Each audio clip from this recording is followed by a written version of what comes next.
Next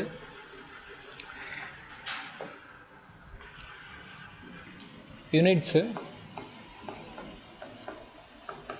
ஒவ்வொன்றுக்கும் ஒரு time unit தனியாக எழுதி போட்டுறேன்.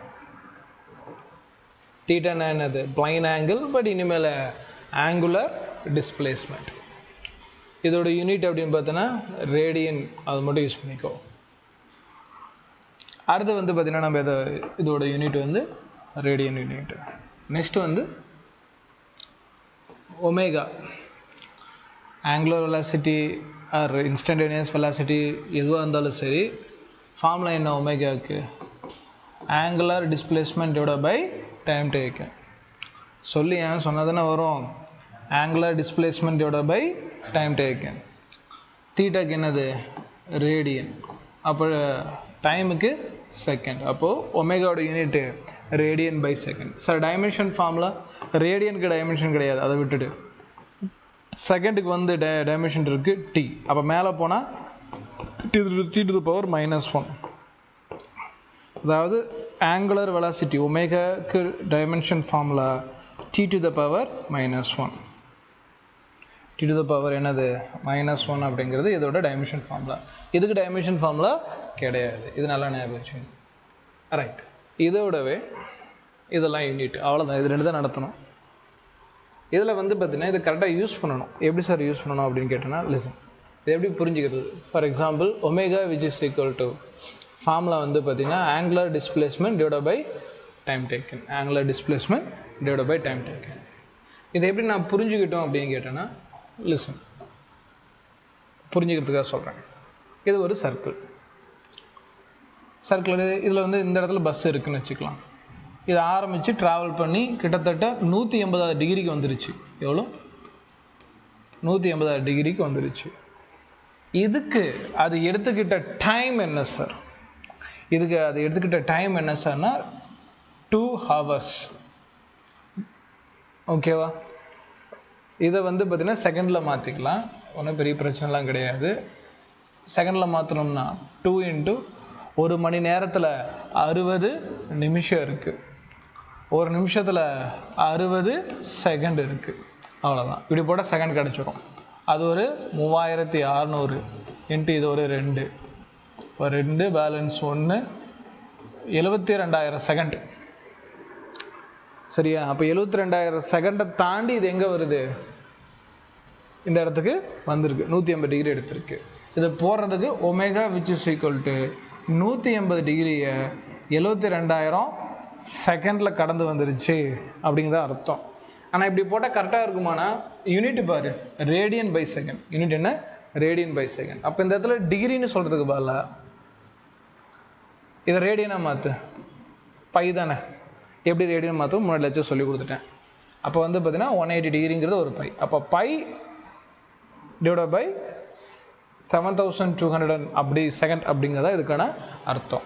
அதாவது பை ரேடியனை 7200 செகண்டில் கடந்து வந்திருக்கு அப்படின்னு அர்த்தம். Omega equal to pi by 7200 radian by second இருந்தால் நீ என்ன பண்ணிக்கணும்? இந்த யூனிட்டை ப்ராப்பராக யூஸ் பண்ண கற்றுக்கணும். இதில் என்ன நான் கற்றுக்கிறேன் அப்படின்னா,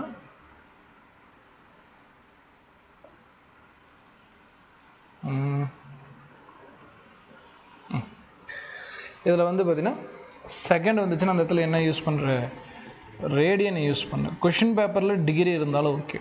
கொஷின் பேப்பரில் டிகிரி இருந்தாலும் அதனை என்னவா மாற்றிக்கிற? Convert into radian. அதுதான் முன்னாடியே எப்படி கன்வெர்ட் பண்ணுறதுன்னு சொல்லி கொடுத்துட்டேன். அப்போ செகண்ட் இருந்துச்சுன்னா ரேடியன் யூஸ் பண்ணணும். ரைட்டு. மறுபடியும் ஆன்சர் வந்து பார்த்தீங்கன்னா உனக்கு டிகிரியிலே வேணும்னா உனக்கு தெரியும் ரேடியன் எப்படி அகெயின் டிகிரியாக கன்வெர்ட் பண்ணுறதுன்னு சொல்லி கொடுத்துட்டேன். ஸோ அதுக்கேற்ற மாதிரி நீ என்ன பண்ணிக்கலாம், ஒரு சம்லையும் ஆராய்ச்சி பண்ணி நீ போட்டுக்கோ. ஞாபகம் வச்சுக்க. இப்படி தான் வந்து பார்த்தீங்கன்னா சம் வரும். இதில் கிலோமீட்டர்லாம் வராது. இவ்வளோ கிலோமீட்டர் இவ்வளோ செகண்டில் போகிறேன்னு சொல்லிட்டேன்னா அது வெலாசிட்டி ஆகிடும். என்ன சார் சொல்கிறீங்க அப்படின்னா, லிசன், இங்கிருந்து இந்த லைன் 1800 மீட்டர்னு வச்சுக்கலாம். அப்போ இதை சொன்னா 1800 மீட்டரை 7200 செகண்டில் அது கடந்து போயிடுச்சு அப்படின்னு சொன்னால் இது பேர் வெலாசிட்டி. ஏன்னா மீட்டர் பை செகண்ட்னா என்னது? வெலாசிட்டி. புரியுதா? எது வந்து வெலாசிட்டி, அதாவது எது வந்து ஆங்குலர் வெலாசிட்டி, எது வந்து பார்த்தீங்கன்னா லீனியர் வெலாசிட்டிங்கிற அர்த்தத்தை புரிஞ்சுக்கணும். எதை ஆராய்ச்சி பண்ணுற? இந்த ரெட் லைனை ஆராய்ச்சி பண்ணுறேன்னா லீனியர் வெலாசிட்டி. இல்லை சார் அது தேவையில்லை, இங்கிருந்து டேரெக்டாக ஆங்கிளை தான் ரிசர்ச் பண்ணுறேன். என்ன ஆங்கிள் ரிசர்ச் பண்ணுறேன்? இங்கிருந்து இது வரைக்கும் இருக்கக்கூடியது 180 டிகிரி. எதை நம்ம ஆராய்ச்சி பண்ணுறோமோ அதை தான் கணக்கில் எடுத்துக்கணும். இந்த 180 டிகிரி ஆராய்ச்சி பண்ணுறேன்னா இந்த இது. இல்லை சார் நான் 1800 மீட்டர் தான் ஆராய்ச்சி பண்ணுறேன் அப்படின்னா வெலாசிட்டி. சரி, அதை ஞாபகம் வச்சுக்கணும். எல்லாமே வெக்டர் தான். Velocity is a vector. Linear velocity, angular velocity எல்லாமே ஒரு வெக்டர் தான். சார் தீட்டா வெக்டரா சார்னா உனக்கு ஆல்ரெடி ஆன்சர் சொல்லிட்டேன். தீட்டா ஒரு axial vector.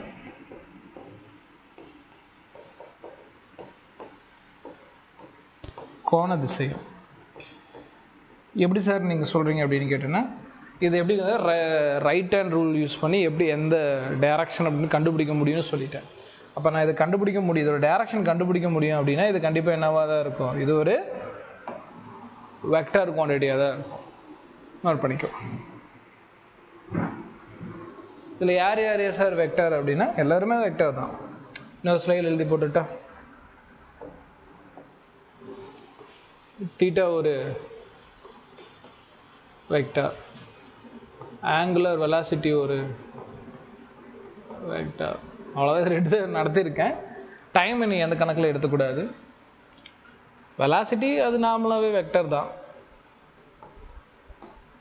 Linear displacement also vector தான். அதுக்கு அர்த்தம் என்னென்னா இதுக்கு எல்லாருமே என்ன கண்டுபிடிக்கலாம்? டைரக்ஷன் இருக்குன்னு அர்த்தம்.